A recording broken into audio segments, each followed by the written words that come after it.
Ahmedabad municipal કોર્પોરેશનની અંદર 7 ઝોનના ચાલતા જે કોન્ટ્રાક્ટ પ્રથા છે એ સફાઈ કામદારોનું શોષણ થઈ રહ્યું છે.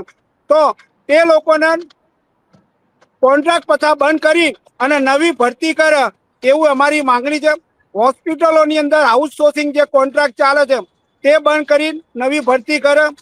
મેનોલ ખાતાની અંદર આઉટસોર્સિંગ જે ચાલે છે એ કોન્ટ્રાક્ટ બંધ કરી અને નવી ભરતી કરે. સીએનસીડીના ખાતાની અંદર આઉટસોર્સિંગ કોન્ટ્રાક્ટ છે તે બંધ કરી અને નવી ભરતી કરે.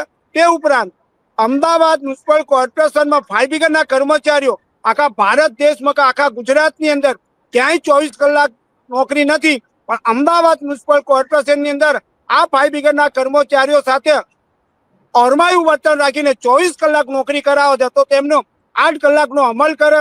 એમટીએસના જે ડ્રાઈવર કંડક્ટર હતા તે ગુજરી ગયા હોય તો એમના પરિવારના રહેમરાએ વારસદાર તરીકે નોકરી આપી હોય તો તેઓને કાયમ કરવા જોઈએ. તો હજુ સુધી 2006 થી 2011 સુધીના જે ડ્રાઈવર કંડક્ટર મરી ગયા હોય એના આશ્રિતોને રહેમરાએ નોકરી આપી હોય તો તેમને કાયમ કરવા જોઈએ.